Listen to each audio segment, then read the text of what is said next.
Hey, everybody. Thanks for tuning in to this episode of Our Kids Play Hockey. We want to let you know that we have once again been honored with a nomination for the Hockey Podcast of the Year via the Sports Podcasting Awards. And all you need to do to help us is go to ourkidsplayhockey.com and click on the Vote Now button. It asks you a couple questions. You're in and you're out, and you have voted for us for Hockey Podcast of the Year. I want to thank you all for being a wonderful, wonderful audience and helping us get to this stature of hockey podcasting, because we've done it as a family, as the hockey friends and families around the world. Thanks so much and enjoy this episode of Our Kids Play Hockey.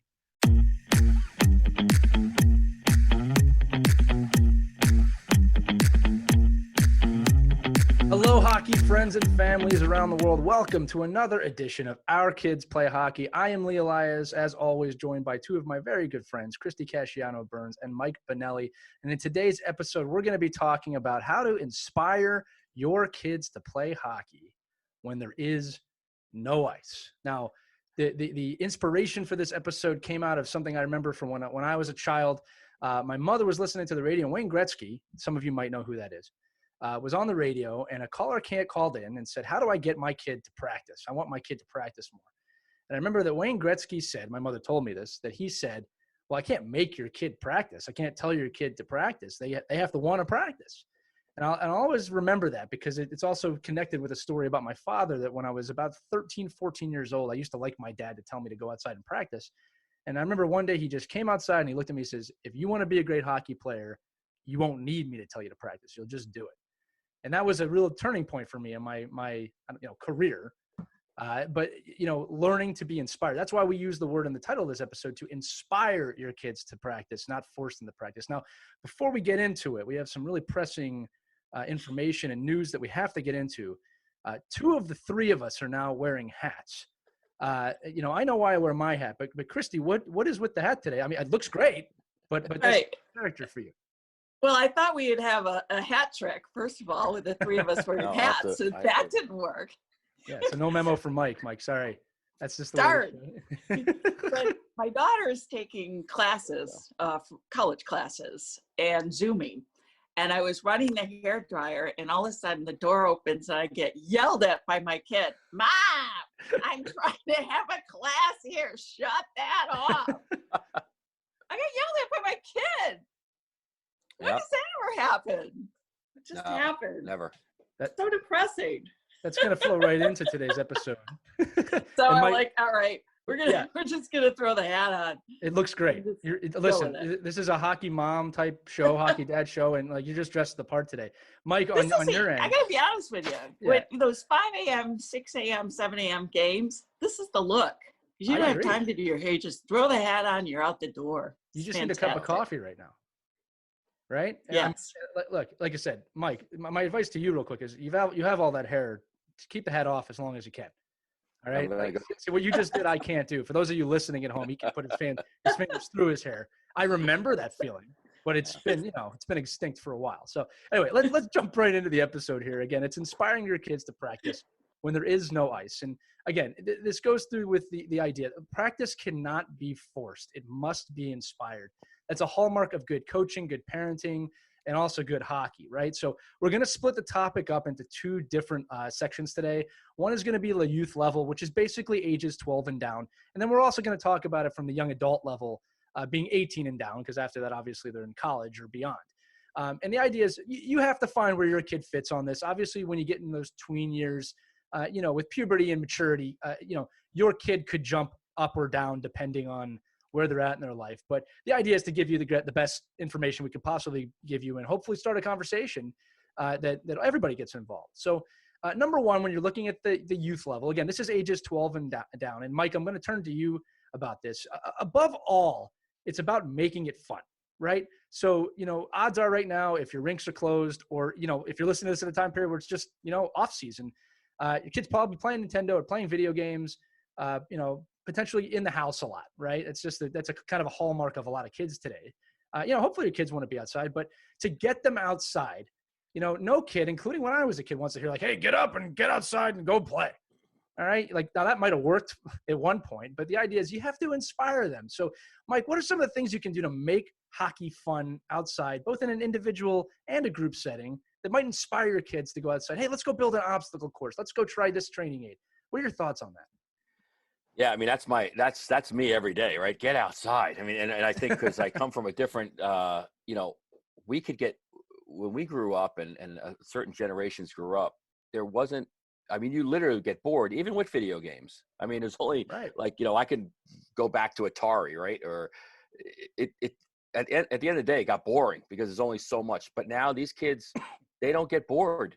They can literally be in a video world that just goes and goes and goes and goes forever. So I think, that point of older and younger, fun environments, challenging environments. I know with my kids and the kids that I coach, I always try to say, well, I bet you couldn't do this, or I bet you couldn't do that. Right. And let's see you try it. Or, like us, we bought inspired by one of my older son's trainers, we bought a slack line, and just adding that little piece to the property and having to go outside and do something different than hockey or sports was just a great opportunity, trying to bring the jungle gym to home. And depending on where you live, you got to find creative ways to do that. I know, like with my kids and the younger guys, we play a lot of the floor is lava, or, there's all kinds of neat things you can do that I think one of the pieces too with the younger kids, you probably have to get involved in it too. Absolutely. Yeah. That was actually something I was going to ask and suggest and kind of turn to Christy for, is that, it's really easy to always say to your kids, hey, go outside and go do something. But the truth is as a parent, this is a coach too, but really as a parent, if you get involved, especially in the younger ages, again, we're not talking right now about the teenage rebellion years, just the younger ages, create that obstacle course, get involved. The kids typically want to play with you and show you what they can do. I always say too that, gamify the game, right? Use video game time. Like I'm not anti video game. I'm actually pro video game. I don't have a problem with my kids playing games, but I do use it as a reward. Hey, if you come outside for 30 minutes, we play a game outside, it'll be really fun. You can get rewarded with some time on your Nintendo. But Christy, turning to you, is from a parental standpoint, I think that Mike's right on in saying that, as parents, mothers and fathers, we should get involved with finding ways to inspire our kids. Yeah. If you have the right climate, I would definitely encourage you to build an outdoor rink. It's so fun. You'll never get your kids inside. Right. But so like I kind of look around and see what you can use to go ahead and build that obstacle course. That's a lot of fun. Mike had some great ideas there. Go for a walk around the neighborhood. Right. I know our village here in East Syracuse does a rink every year. It looks like they might put one up again. That's a great way to bond with other kids in the neighborhood too, and teach them how to skate. They always look for my kids for lessons, which is really fun. And then it doesn't feel like you're, working, like practicing, and you're getting in your skating elements. So, but just don't feel alone right now, because every parent out there is struggling with this. And I think there's some solace in knowing that you are not alone here. And so turn to other parents in your hockey league and ask them for ideas as well. Another great idea is to use the tools that you have on your iPhone and your laptop and get together a virtual team meeting and team exercise plan. That would be really fun.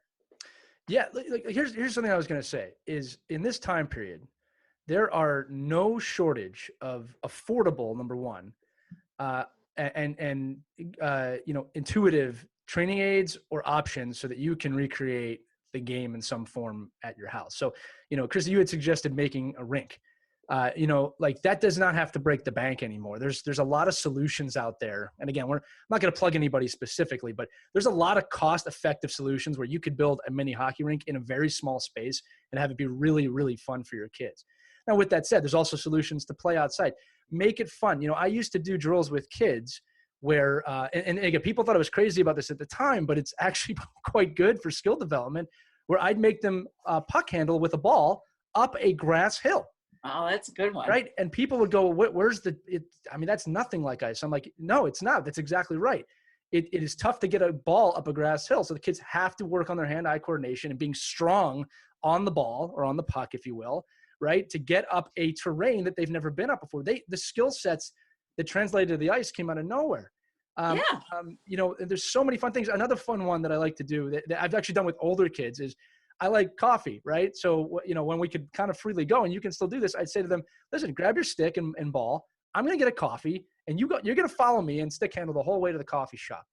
You know, and at first I kind of got it like the whole way, like people are going to look at me. I'm like, yeah, we're just going to go down the sidewalk to the coffee shop. I'm going to order my coffee. You're going to stick in. Sometimes I'd even do it with them and bring my stick with me. And it was just something else, but they were playing and they're having fun. Right. I'm not even thinking. And we would, your empty cans, like coffee cans or whatever, we would hang them on the nets, and they'd use them as targets. Yeah, which is really fun too. I think Christy made a really great point earlier and it really resonates with me as a parent, is that you are not alone. Like, we're all dealing with the same thing. So when I say, oh, I can't believe I can't get my 7-year-old to go outside, and you'll have 15 parents say, yeah, me either. You know, like, I can't get him to go outside either. Right. Because, you know, it just becomes, you know, almost outside play almost becomes boring too, because they're by themselves. Right. And you've got to find a way through COVID or through any kind of social distancing, you can still find ways to get the kids into active situations together, whether it's in a Zoom class. At least there's a little bit of activity there. We have a parent in our community that just started like these pop-up floor hockey games up at the park, and say, hey, at 5 o'clock today, I'm off work early. Anybody wants to come up. 12-year-olds, 3-year-olds, 7-year-olds. And these and kids are great at that. They find a way to work with each other and have fun and include each other. But we have to find ways to make it fun, inspire them, get outside, and at the end of the day, just be around other people. And I think when kids are with other kids, they find ways to inspire themselves as well. Well, and I'll say this, it's a quick story before we transition to the next half of the episode. You know, and again, this is not selling here, but Mike knows this, Christy knows this. You know, we launched a youth initiative at Wraparound, okay, to help kids get outside during the pandemic, you know. And it's funny because they shut the rinks down where my kid plays. And I offered the team wraparounds for every kid just so we can continue to practice. And it was funny because the coach and the general manager were all like, hey, that's really nice of you. Yeah, that's great. Before we even could offer it to the team, and this is what I love about parents, right? The parents had already grouped together to keep practices going outside on their own. Wow. Right? Like, they had already taken the initiative to do that. And this was a bonus, which is great. But the kids are still practicing outside, which is, to be honest with you, probably safer than doing it inside. Right. And they love it. And they're all together. And again, you got to remember, when we're talking about the youth levels, the objective is not so much make them great hockey players. It's just, let's get the kids moving and healthy and outside, and, you know, build some fundamental skill sets for sports in life. Right. And teams are accomplishing that. So to echo, obviously, what both of you said now, you're not alone here, right? There is unlimited information online about things you can do if you want to do it individually or with your kid. And then there's probably a lot of opportunities within your own teams if you just ask. That whole situation started because one of the parents just said, hey, how can we keep this going? And they all work together. I'm always amazed by parents in youth organizations, because they really can move the moon if they want to.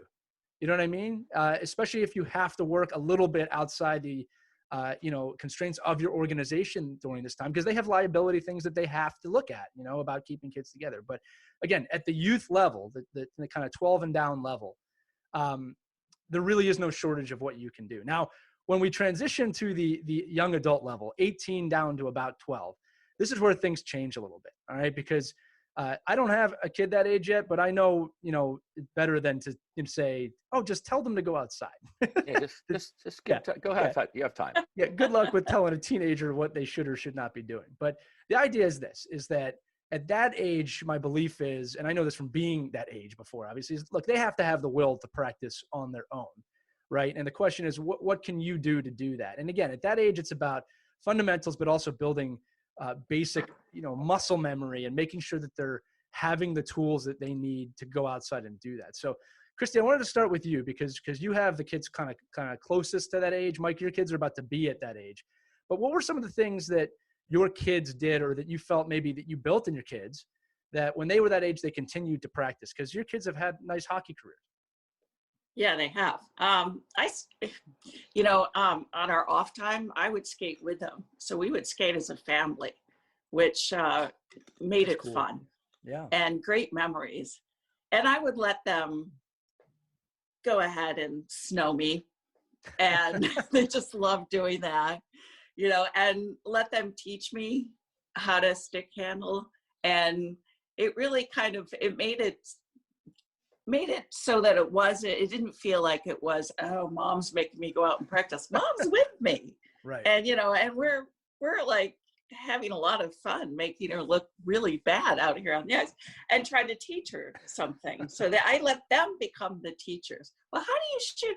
Like, how do you stick handle? So now and then they kind of show off a little bit, which is great, but it just becomes a really fun weekend out and Right. great memory for you and the kids. I mean, there's great bonding there.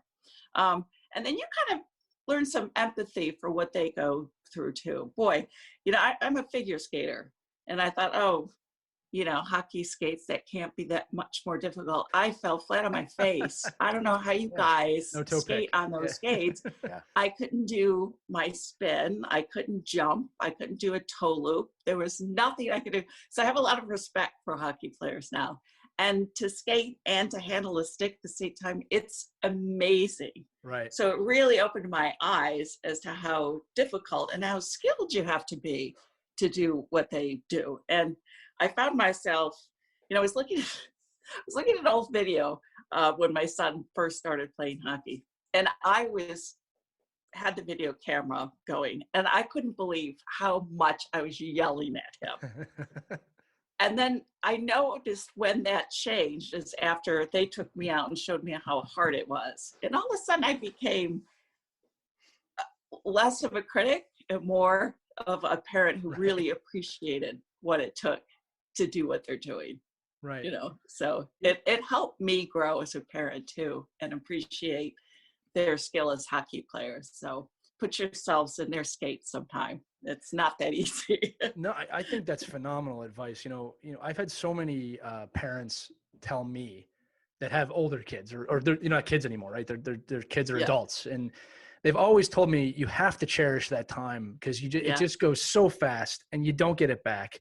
And I hear a regret in a lot of parents that maybe didn't do what you just said, which was take the time to go out with them, and make it fun where they want to, get in the net, get some goalie pads and get in the net. Oh my gosh, they would love that. Right. And I think I'm speaking more to the parents now, but that is solution's not the right word, but that is a quality time that you're not going to get back. And I'm keenly aware of that, even though I have younger kids.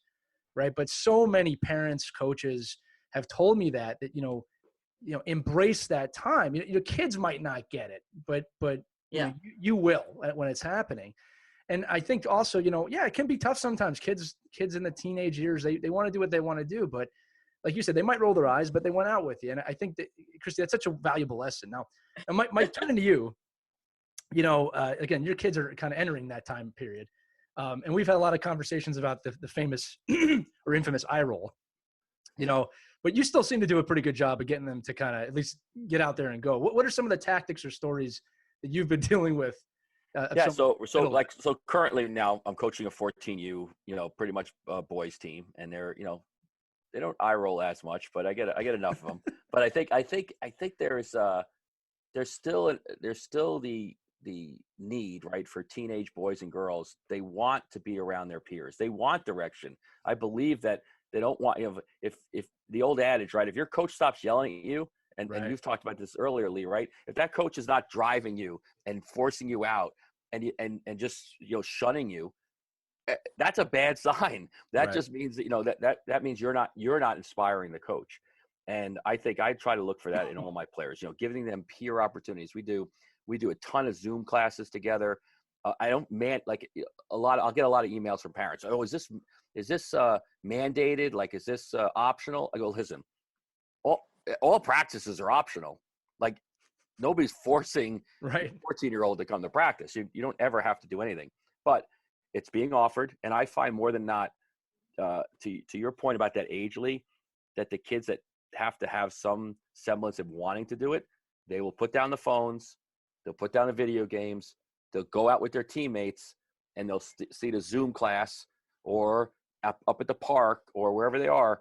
It's an age group 12 to 18, it's the transitions. It's the, okay, let me get up, let me go. But once they're there, yeah, they're in it. I think you really see an inspirational group of kids. And that's what I try to bring. I try to bring new programming, fun skills, challenges, and consistency. Say, guys, I know we're shut down, we're off the ice, but that doesn't mean you just go, sit on the couch. It means let's find alternate ways so that when we get ice back or you've transitioned to a new season, you're up and running. And it's not always just hockey either. We do a lot of just athletic training. And right now we're asking all the kids to learn how to juggle and, little things like that, where they probably would, who has the time to do this kind of stuff, right? So, yeah, that's very true. Good things to try different activities and find different skill sets within your game. Right. You want to try and keep that fire alive in your kids. And it's really challenging now because, oh my goodness, with everything shut down, and you don't want to be around large crowds. Like even for us too, right, Christy? Yeah, you too. Say to you, it's easy to say, just go play Xbox, or it's hard because parents are worn out too. Right. And me, I hate Zoom. I mean, I hate the not connecting with the players. I was actually making a comment the other day. I was doing a practice and we have to wear the full masks. And I like smiling. I want to, and maybe my personality is like, it's a little, sarcastic, but if they don't see you smile, it changes the whole way you teach. So I think having the opportunity to talk with your players, get them in a room, working with them, seeing you interact with them is hugely important. And, but Christy, we have to do that too, right? We have to be the parent to jump in there. Even if you can't do it, you need to be able to say, I'm going to take my time to make sure that, you are on the Zoom class, that your phone is charged, that the internet's working, and get outside and be with your teammates. Right. I like what my daughter, just for those not familiar, she's a college hockey player. And I really have to admire, I mean, they come from all over the country. So how do you keep those kids connected, and how do you keep them energized, and how do you keep their spirits up, and how do you keep them hopeful that someday they're going to get out on the ice? And they do weekly have a team meeting virtually. Right. And I noticed after that meeting, Sophia comes out feeling so much more positive. So even on a smaller scale with your teams, your tween teams, and even the younger ones, I really do think the virtual meetings can help keep them bonded. Big time. And Big time. And then you share stories, and you share tricks of the trade. What are you guys doing to keep your skills up? I think that can be really helpful if you can somehow organize that, especially now when everything being shut down, to stay connected. Well, it's structure, right? I think that's kind of the big thing I'm taking away from this section is providing structure, right? It's easy to be lazy when there's no structure. And I think everyone knows that now, as we transition into the modern world, as we head towards the new world. But Mike, you made a great point. Like you're the coach. So obviously you have the ability to do this, but for parents, inspire your coaches, create some structure. Hey, on Mondays, we have meetings. On Tuesdays and Thursdays, we're going to have a practice just like we did before. Create that structure, that routine for the kids. And again, parents, if you're not the coach, call the coach.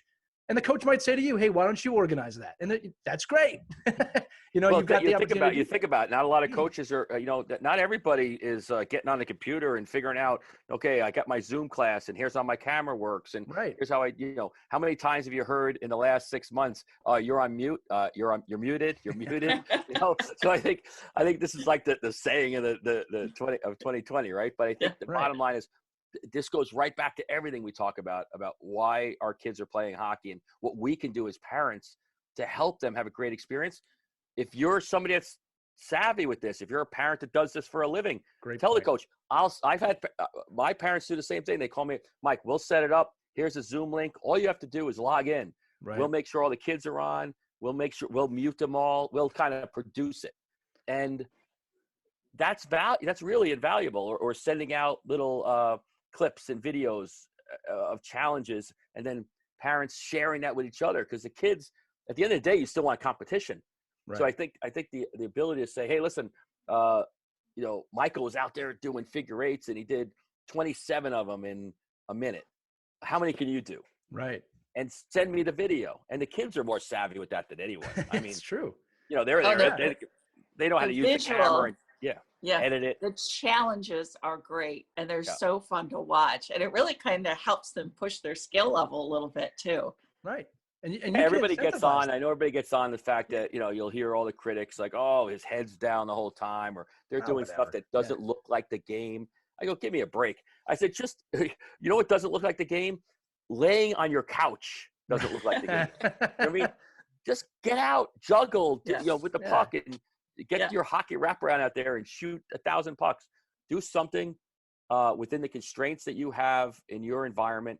If you live in an apartment, then maybe you got to find different ways to do it. If you live in a big, expansive, you know, compound, find different ways to do it. But I think, you know, Christy, you said it earlier, just find the way to put these kids in a situation where they can be active and encourage them. They want to be encouraged. They'll roll their eyes. They'll moan and groan. They'll say, "Oh, don't worry, I'm going to go out in my flip flops and it's 30 degrees out." And every parent's going to say, "I wouldn't do that. You're going to get sick," right? But they do it anyway. But just get out and I don't even mean get out of the house. I mean get out, get up, and get the blood flow. Yeah. I mean, these are unprecedented times. So we're learning as we go along. And trust me, we're not experts here. We're just bouncing some ideas off each other. And again, I would love to hear from other parents if they can in the comments section, share their ideas, share their strategies that work. That's how it's going to work.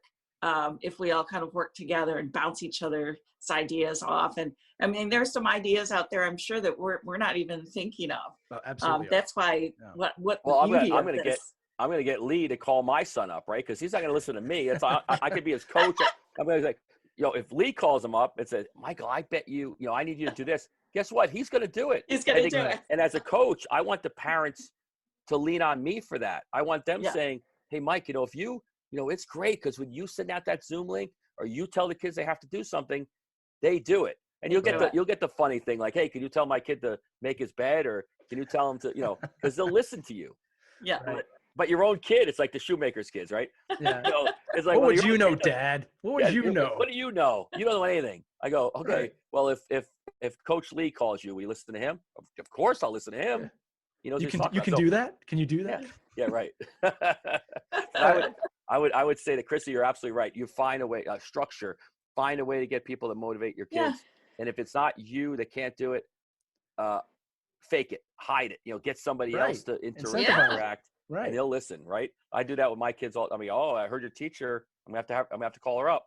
No, don't do that. Don't do that. I'll get it done. I think overall, right? The one of the key points I think the three of us are coming to today is that as parents, you know, take an active role in finding a way to help your kids, right? Again, to inspire them. I want to keep saying that. You can't force people to do anything, right? If you want good results, I should say that. I mean, I guess you can force them to go outside, but you want to inspire them so they want to keep coming back. And as parents, we have to take an active role in doing that. It's not enough just to say, hey, go outside, I think a lot of the time. I think another thing too is network. Talk with other parents. People have been coaching their kids in hockey for hundreds of years. All right. You know, especially in modern times, it's easier than ever. That's one of the reasons we created this podcast, so that we can get ideas from other parents. You're not alone. That's something Christy said earlier. That's absolutely true. It is the whole, you know, reason we created this. The other thing too, I wanted to say real quick is too, you know, why do kids play video games? Because they're fun. They're fun.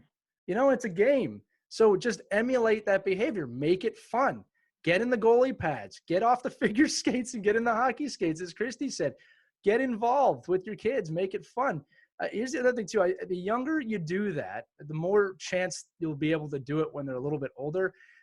I know there's kids out there that are insanely stubborn, and it's probably very hard to talk to them. And you know, like I said, every kid's different. But inspire. Again, I'll go back to that story at the very beginning of the episode I talked about, where I loved to practice and play. But I remember my dad saying to my face, if you love this and you want to do something with it, you'll do it on your own. You don't need me to tell you to practice. And it was a game changer for me. I mean, something snapped in me that day. And you know what's funny? I told him, Dad, you're right. I still want you to come out and watch though and play. And he did.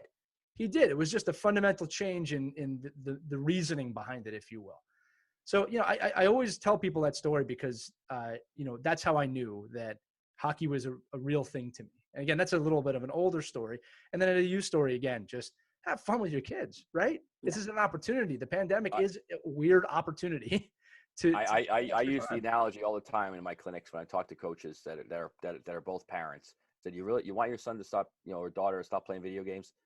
Sit down and play video games with them and coach them through the video game. Sit down and go, no, I'm going to take the controller. No, you got to go to the back door. No, there's a secret passageway. How'd you miss that secret passage? No, and then, they're going to be like, I don't want to play with you. This stinks. like you're coaching me. And and we have to think the same way, right? When the kids go outside, you can't make everything a skill session. Right. It has to be inspiring and fun. Like I'll even, we have a big enough of a driveway where we can move the car out of the way and use the chalk, the driveway chalk, and make all these different obstacle courses and jumping areas and ladders and create, Fortnite on the front driveway. Right. And I know my son, that's a good way for me to connect with him because that's what he really likes to do. So let's really like to do it and breathing air, let's just get outside. And I think, again, that's probably me more old school. Like I can hear it in my head right now every day. Get outside. Right. And and as they get older, I'm going to tell you guys this because I'm a little embarrassed, but I'm going to true confession time. So I put on some weight. I'm one of the many people who've put on some pandemic pounds, and I've been really kind of upset about it and depressed. And I confessed that to my daughter. And the other day she said, Mom, I'm going to help you. Really? I don't want to exercise. I said, it's so boring. Oh, I can't stand it. She goes, we're going to make it fun. I'm like, what? There you go. She got us big exercise ball. She got some fun weights, and she came up with this whole routine for me and taught me how to do what she's learned all these years through her off-ice training. And I got to be honest with you, it didn't feel like a job. It felt like it was really fun. There you go. So all this good training that you're using and teaching your kids right now, it's going to come back and pay off in dividends when you're old like me. What's that saying? The parent becomes the child and the child becomes the parent. Right? That's it. It goes. I'm so excited. I've got a personal Don't speed that up too much, but yeah. Well, I think that's a great do with note. Your kids is if they're in the gym and they're working out, ask them to, hey, can you teach me a few things? And then you're both kind of benefiting. No, we just started doing Star Wars yoga. Like it was great. This is because he likes that. He just likes. Well, it's just yoga. The cosmic yoga, the all around the Star Wars theme. And I'm like, this is weird. Like I don't. Lightsaber out. But you do lightsabers. It's cosmic yoga. I know exactly what you're talking about, Mike. But if a 7-year-old loves doing that, and I'm just like, this is actually hard. I can't do this. This is, I'm gonna have to take a break here. But again, Christy, that's the point, though, right? Get in there and sometimes you got to fake it, but at the end of the day, if I get yelled at all the time, I'll yell at my kids about going out and say, Dad, you're literally texting on your phone while you're yelling at me to get outside. I'm like, okay, well, got me on that one, yeah. Bam. So we have to think. We have to think about that as well. But I love the idea of if you're home with your kids, incorporating that into your training, and get out there with them and do what they want to do. And they'll inspire you too. I think that's a great note to end this on. And like I said, a lot of great ideas, a lot of great thoughts out of this episode about inspiring your kids to get outside. And it sounds like we came that your kids can inspire you to get outside as well. I'm ready to go now. I think I got to go home and tell them to go out. Let's go. Yeah, I think we're all feeling like that. May the force be with you. Yeah, again, this show's right up my alley. But no, I mean, we hope you enjoyed this episode of Our Kids Play Hockey. Again, you can find this episode and every episode that we've done. I think we're up near 10 now at this point. On ourkidsplayhockey.com or wherever podcasts are heard. And please check us out on Facebook, Our Kids Play Hockey. You guessed it. That's always going to be the name of it. And check out the group where you can interact with us and other parents and other families out there that are finding ways to experience the game during the pandemic and beyond. So for Christy Casciano-Burns and Mike Benelli, I'm Lee Elias. This has been another great episode of Our Kids Play Hockey, and we will see you next time. Have a great day, everybody.